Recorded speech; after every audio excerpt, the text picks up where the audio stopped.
Hello everybody and welcome to the February Flower Club.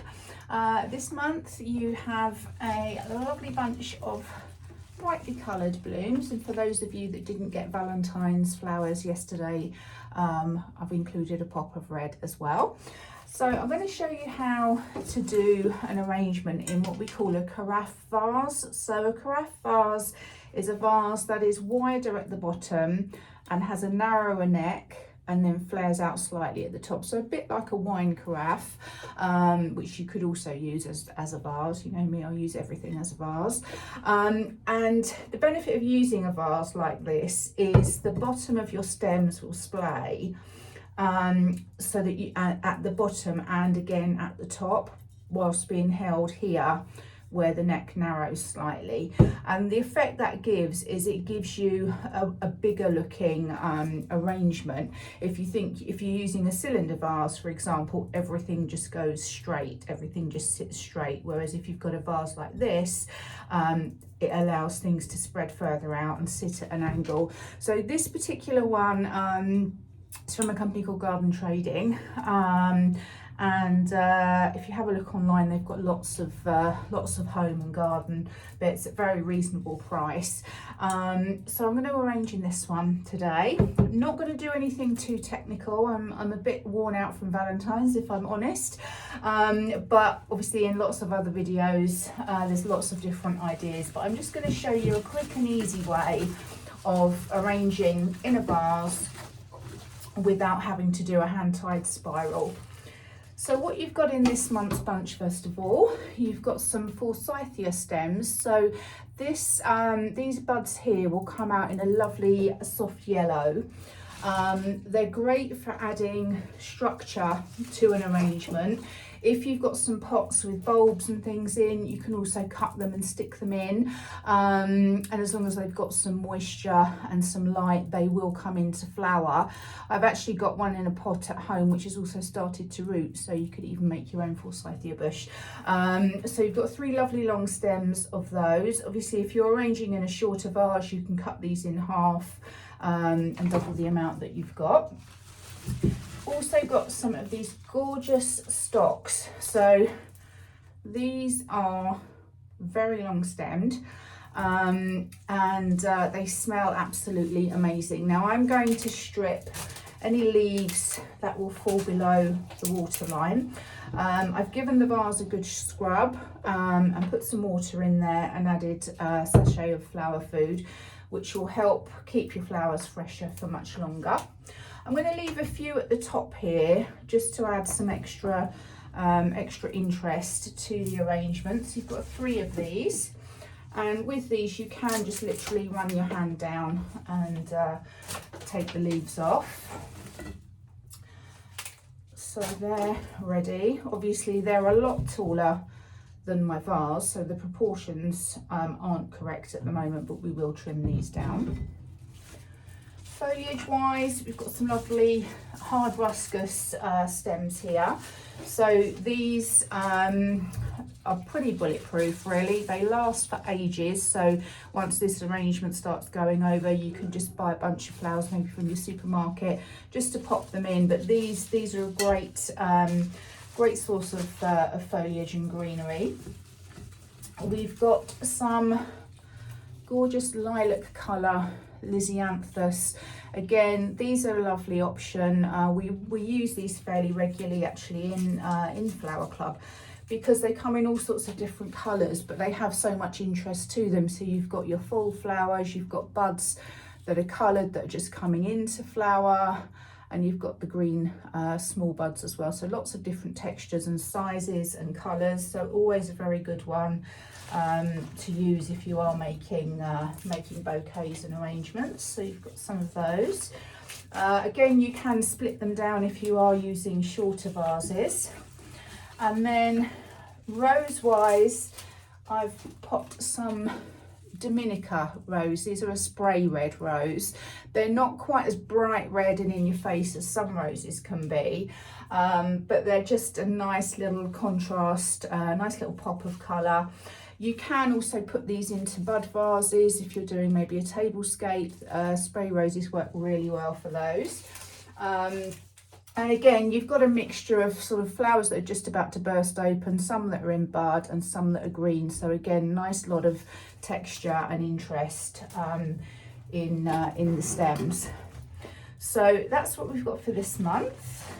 I'm going to start with my forsythia, and generally proportions wise we would go 2/3, 1/3, so either 2/3 vase, 1/3 flowers, or 2/3 flowers, 1/3 vase. I think we want to see, you know, as much of the flowers as we can, so I'm going to have the 1/3 as my vase and 2/3 with my forsythia. So this doesn't really need much taking off of it. I'm going to do a nice sharp 45-degree cut and just take off these little bits that would go into the water, just so I've got nice clean stems. And I'm going to angle this across. So you'll see, because of the width at the bottom and the narrowing at the top, it sits lovely as a nice diagonal. I'm then going to take the next one, strip it down, give it a nice cut, and I'm going to slot that in across the one that I've put in there. So if you can see that, you've literally got a cross in your vase. And then the third one, I'm going to take that across the middle. So if you can see there with the light, but the middle of my cross is here where my stems cross. I'm going to take this one towards me over the middle of that cross. So what you'll end up with is your 3 stems pointing in different directions. So it gives you a nice all-round look, and that acts as a nice structure for us to add our next flowers into. So you don't have to hold it. I know some people struggle with kind of doing the holding and half terms when you're doing a hand-tied bouquet, but this is also another way that you could do that.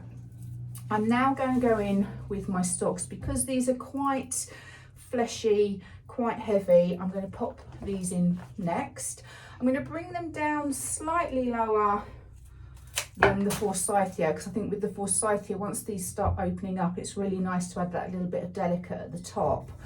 So I'm going to pop my stalks in next, in between the forsythia stems that we've just put in. As I said, take them slightly lower, so you've got that variation in height. So I'm going to take this one over this side. So there you've got essentially the structure, the main structure of your arrangement, and you can see you've got the width, it comes in, then it comes out again at the top. So you can just add in to that now, and you haven't got to hold anything, you haven't got to turn anything, so it's nice and simple to do. I'm now going to pop some ruscus in. Again, just a quick snip off the end. If you are doing bud vases, you could cut that in half, just above, you know, above the leaf joints there, so you won't see the top of the stem once it's in. I'm just going to slot mine in. I'm going to bring them slightly lower. So you've got your forsythia, you've got your stalks, and I'm going to bring this slightly lower. And what that will do is it will bring more of a rounded shape. So if everything is at the same height up here, it looks very flat, and you've got a lot of open green bare stems essentially down here. So I'm bringing my ruscus slightly lower, and because it's slightly bushier, it will fill out lower down our vase. Again, I'm just slotting it in. We've got that grid there with our stalks and our forsythia. So you can see now that's starting to look much fuller. I'm then going to add in some of our lizzies. So some of the lizzie stems are quite thick, and if you put them in as they are, they can make your arrangement look quite blocky. And what I want to do is kind of add interest all the way around. So I'm going to split them down slightly. Again, cut the end, nice 45-degree angle. And with using these on the outside, you've got interest at the top, you've got interest here, you've got interest all the way down. So these are good to put around the outside of your arrangement. Again, I'm just going to place them fairly randomly, or we want them to look like they've been placed fairly randomly, just picked from the garden look. But where I'm going with them is basically still putting them in at an angle, but putting them next to the stocks, because the stocks will really make them pop. That background will really make them pop. I'm also going to put one in the middle. So again, depending how much you break these down, will depend obviously how many you've got to use. I'm going to pop another one through here. Again, just place them through at an angle. They'll go in nice and easily. So again, I'm bringing more of the interest down here. And again here, this is a bit green, so I'm popping this in here. So you see how it soon comes together and gives it that nice bit of interest all the way around. These stocks smell absolutely gorgeous, by the way. You're going to love these.